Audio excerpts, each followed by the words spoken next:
Hello, नमस्ते, सत श्री अकाल, आदाब। मैं संग्राम सिंह आप सभी का फिर से स्वागत करता हूँ आरंभ स्टडी में। तो संपूर्ण हिंदी ग्रंथ अकादमी कोर्स हम कर रहे थे अपनी सच का सामना सीरीज के अंतर्गत। तो आज ये लेसन नंबर 15 है और हम डिस्कस करेंगे अगले 15 मध्य प्रदेश जीके एमसीक्यू और इसके थ्रू कवर हो जाएंगे अपने एक न एक दिन 1500 से भी ज्यादा महत्वपूर्ण objective question of Madhya Pradesh GK. तो अगर आपने अभी तक मुझे फॉलो नहीं किया इन प्लेटफॉर्म्स में तो जरूर करिए, और मैं कहूंगा कि टेलीग्राम पे तो करिए, क्योंकि यहाँ पे आपको पीडीएफ मिलेंगे। तो आगे बढ़ते हैं।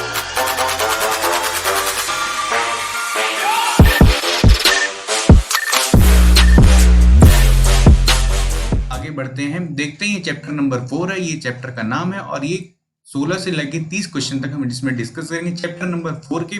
और आज कवर कर डालेंगे हम 200 क्वेश्चन तक पहुंच जाएंगे। तो ये पर्वत, जलवायु, भू आकृतिक और प्राकृतिक विभाग द्वारा क्वेश्चन इसमें इससे रिलेटेड रहेंगे। ये निर्देश है। इसमें सबसे खास बात यही है कि कुछ एरर रह जाते हैं तो कमेंट बॉक्स में जरूर बताएं, और मैं एक कोशिश करूंगा कि सारे जितने भी एरर वगैरह हैं तो उसका एक अलग से वीडियो बना दूं, जिससे अगर आप सारे फॉलो कर रहे हैं तो लास्ट में आप उन सारे एरर्स को देख पाएंगे। तो चलिए पढ़ते हैं। तो सबसे पहला क्वेश्चन ये, मध्य प्रदेश का क्षेत्रफल देश के क्षेत्रफल का कितने प्रतिशत है, यानी मध्य प्रदेश का एरिया कितना है अगर देश का एरिया है तो। ए 9%, ऑप्शन बी 8.26%, ऑप्शन सी 9.38%, या फिर ऑप्शन नंबर डी 12.24%। तो इसका सही आंसर है ऑप्शन नंबर सी 9.38%। तो अगर ये पूरा आप देख पाएंगे, अगर ये इंडिया है तो इसमें जो एमपी का रीजन है ये कितना है, 9.38% है। देखते हैं नेक्स्ट क्वेश्चन, क्षेत्रफल की दृष्टि से वर्तमान मध्य प्रदेश का देश में क्या हिस्सा है। तो जो वर्तमान में मध्य प्रदेश है उसका क्या है, पहले का नहीं अभी का बताना है। तो पहले नंबर पे कौन सा है ये आपको बताना है। तो देख लेते हैं, ऑप्शन नंबर 1 पहले पे है, ऑप्शन नंबर बी दूसरे पे है, ऑप्शन सी तीसरे पे है, ऑप्शन नंबर डी चौथे पे है। तो इसका सही आंसर है ऑप्शन नंबर बी, दूसरे नंबर पे है मध्य प्रदेश। तो पहले पे कौन सा है ये आप बताएंगे कमेंट बॉक्स पे। बढ़ते हैं नेक्स्ट क्वेश्चन की ओर। मध्य प्रदेश में जंतर मंतर कहां पर स्थित है। Jantar Mantar is located in Madhya Pradesh, तो कहां पे है। Option number A Vidisha, option B Sanchi, option C Ujjain, या फिर ऑप्शन नंबर डी हरदा। तो इसका सही आंसर है ऑप्शन नंबर सी उज्जैन। तो एमपी के अलावा और भी 3-4 जंतर मंतर है पूरे ऑल ओवर इंडिया, टोटल 5 है। तो एमपी में एक उज्जैन में, बाकी 4 कहाँ पे हैं ये आप जानते होंगे। तो सबसे पहले खास बात, जो अब दिल्ली में एक जंतर मंतर है तो उसी से रिलेटेड ये भी जंतर मंतर है। तो ये तस्वीर है, एस्ट्रोलॉजी से रिलेटेड ये एक जगह है। बढ़ते हैं नेक्स्ट क्वेश्चन की ओर। निम्नलिखित में किस जिले की सीमा महाराष्ट्र एवं छत्तीसगढ़ दोनों राज्य से लगती है। तो which of the following districts is border by both Maharashtra and Chhattisgarh state. Option A Seoni, option B Mandla, option C Balaghat, तो ऑप्शन नंबर डी डिंडोरी। तो इस तरह के 3 प्रश्न आएंगे जो 2 राज्यों के बीच में फंसे हुए जिले हैं। तो देख लेते हैं इसका आंसर। तो इसका answer option number C Balaghat. तो ये देख पाएंगे, ये है हमारा प्यारा मध्य प्रदेश और इसके बगल में है छोटा सा छत्तीसगढ़ और ये इसके जस्ट नीचे है महाराष्ट्र। तो इन दोनों के बीच में ये जो बॉर्डर पे डिस्ट्रिक्ट है ये है बालाघाट। बढ़ते हैं नेक्स्ट क्वेश्चन की। मध्य प्रदेश की विभाजन की तिथि क्या है। विभाजन के साथ आ जाता है एक और डाउट। तो इस क्वेश्चन में क्या है डाउट हम देखेंगे एक्सप्लेनेशन और इसके आंसर में। सबसे पहले देख लेते हैं इसके ऑप्शन। तो ऑप्शन नंबर ए 31 अक्टूबर, ऑप्शन बी 1 नवंबर, ऑप्शन सी 15 अगस्त, फिर ऑप्शन नंबर डी 26 जनवरी। तो जो थोड़ा बहुत भी जानते हैं 2 ऑप्शन एलिमिनेट कर चुके होंगे। देख लेते हैं इसका सही आंसर क्या है। तो according to Hindi Granth academy इसका आंसर है 1 नवंबर 2000। तो कुछ लोग बोल रहे हैं कि ये तो सही ही है, बट डाउट ये है कि कुछ लोग इसको 31 अक्टूबर भी कहते हैं।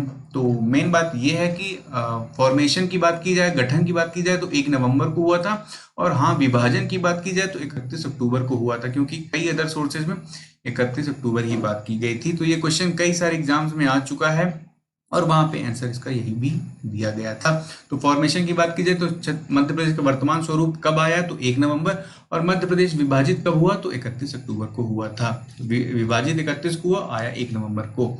देखते हैं नेक्स्ट क्वेश्चन। तो निम्नलिखित में किस जिले की सीमा उत्तर प्रदेश एवं छत्तीसगढ़ दोनों राज्य से लगती है। तो पिछले में हम महाराष्ट्र छत्तीसगढ़ बात की थी, इस बार छत्तीसगढ़ उत्तर प्रदेश। तो which of the following district is border by both Uttar Pradesh and Chhattisgarh. तो option A Rewa, option B Shahdol, option C Sidhi, या फिर ऑप्शन नंबर डी बालाघाट। तो फिर से इसमें एक है डाउट, देखेंगे इसके एक्सप्लेनेशन में। तो इसका सही आंसर है option number C Sidhi, according to Hindi Granth academy. तो मे बी इसने पहले के अनअपडेटेड या फिर ऑप्शन के हिसाब से सीधी सही ही माना जाएगा।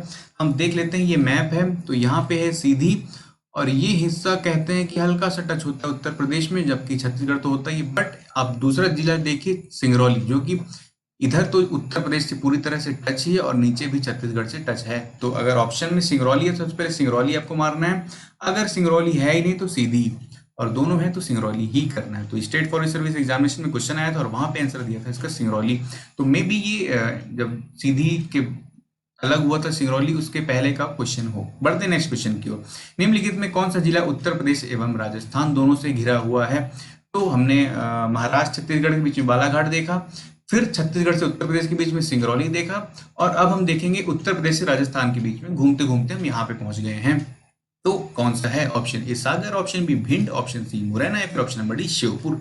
इसका सही आंसर है ऑप्शन नंबर सी मुरैना। तो ये देख पाएंगे उत्तर प्रदेश और राजस्थान के बीच में ये है मुरैना। तो यहाँ से उत्तर प्रदेश की बॉर्डर है और यहाँ से राजस्थान की बॉर्डर है। तो इसी के साथ हम देख लेते हैं गुजरात और राजस्थान के बीच में कौन सा है? झाबुआ है। तो ये गुजरात है और ये है राजस्थान। तो झाबुआ और गुजरात महाराष्ट्र के बीच में अलीराजपुर। तो ये काफी इंटरेस्टिंग क्वेश्चन बन जाते हैं एमपीपीएससी और व्यापम के कई सारे एग्जाम्स में। बढ़ते हैं नेक्स्ट क्वेश्चन की ओर। मध्य प्रदेश में कुल भूमि में कृषि भूमि का प्रतिशत है? तो ये एकदम फैक्चुअल क्वेश्चन, आपको सिर्फ और सिर्फ इसको रटना है। Option A 40.12%, option number B 56.08%, या फिर ऑप्शन नंबर डी 49%, या फिर ऑप्शन नंबर डी 41.28%। तो इसका सही आंसर है ऑप्शन नंबर सी 49%। बढ़ते हैं नेक्स्ट क्वेश्चन की ओर। मध्य प्रदेश की राजधानी भोपाल को किस जिले से बनाया गया था? तो जब मध्य प्रदेश की राजधानी जो भोपाल है अस्तित्व में आई थी, उसके पहले ये किसी एक जिला की तहसील थी। तो वो कौन सा जिला था? तो मध्य प्रदेश की जो capital Bhopal was carved out of which district? तो इसका option A Vidisha, option B Raisen, option C Sehore, option number D Harda. तो इसका सही आंसर है ऑप्शन नंबर सी सीहोर। तो सीहोर की पहले एक तहसील हुआ करती थी, उसके बाद में जब 1971-72 के आसपास इसको एक जिला बना दिया जाता है। बढ़ते हैं नेक्स्ट क्वेश्चन की ओर। निम्नलिखित में कौन से राज्य एवं केंद्र शासित प्रदेश भू अवस्थित नहीं है? यहाँ पे पूछा गया नॉट लैंड लॉक्ड।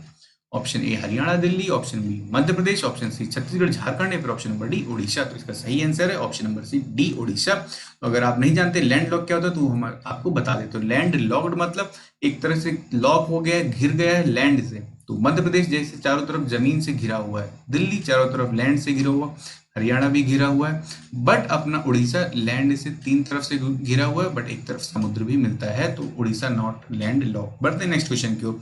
पृथ्वी का मध्य बिंदु ये महाकाल की नगरी किस नगर को कहा जाता है? तो जय महाकाल हम करते रहते हैं, बट बताना है कि किस जिले को कहते हैं, इस नाम से जाना जाता है महाकाल की नगरी। Option A Vidisha, option B Raisen, option C Sehore, या फिर ऑप्शन नंबर डी उज्जैन। तो इसका सही answer option number D Ujjain. तो उज्जैन को महाकाल की नगरी कहा जाता है। अगर आपसे पृथ्वी का मध्य बिंदु नहीं बन रहा है तो बट महाकाल की नगरी जरूर बन जाएगा। बढ़ते नेक्स्ट क्वेश्चन की। नवगठित छत्तीसगढ़ राज्य को मध्य प्रदेश के कितने जिले प्रदान किए गए? तो how many districts of Madhya Pradesh were provided to newly form Chhattisgarh state? Option A 15, option B 16, option C 17, फिर ऑप्शन नंबर डी 18। तो इसका सही आंसर है ऑप्शन नंबर बी 16।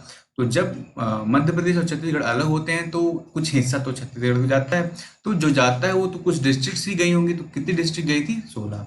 बढ़ते हैं नेक्स्ट क्वेश्चन की। मध्य प्रदेश कितने प्राकृतिक विभागों में बांट सकते हैं? तो आपको बांटना नहीं है, बटे हुए हैं, बट हमको बताना है कितने में बांट सकते हैं।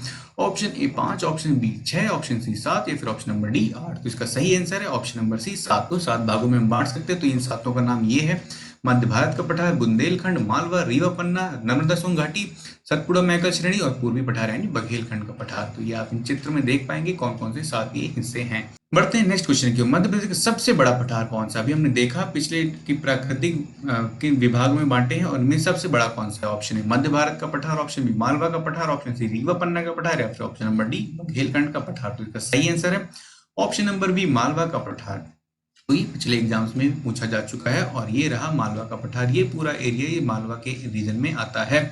तो सबसे नंबर 1 पे है मालवा का पठार, और नंबर 2 पे है नर्मदा सोन घाटी। बढ़ते हैं नेक्स्ट क्वेश्चन की ओर।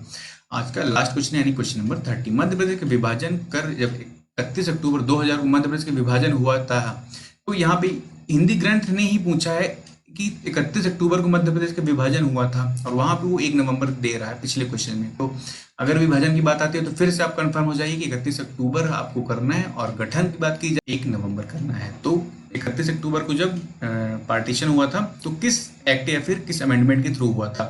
तो अमेंडमेंट पे हम बात कर ले 85th हुआ था, या फिर 90th हुआ था, या फिर 70th हुआ था, या फिर एक्ट यानी by the state reorganisation act 2000। तो इसका सही आंसर है option number D, state reorganisation act 2000 यानी राज्य पुनर्गठन अधिनियम 2000 के द्वारा ही छत्तीसगढ़ और मध्य प्रदेश का बंटवारा होता है।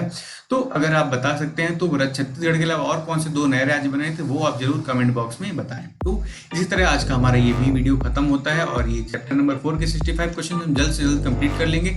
अगले क्वेश्चन नंबर 31 से 45 तक चैप्टर नंबर 4 के लेसन नंबर 16 में आएंगे। तो अगर अभी तक आपने सब्सक्राइब नहीं किया तो जल्द से जल्द सब्सक्राइब कर दीजिए और बेल आइकन जो भी है सब कुछ प्रेस कर दीजिए। और हाँ, अगर आपको वीडियो पसंद आया है तो लाइक और शेयर कीजिए और जरूर से जरूर सब्सक्राइब कीजिए इस चैनल को। जय हिंद, जय भारत।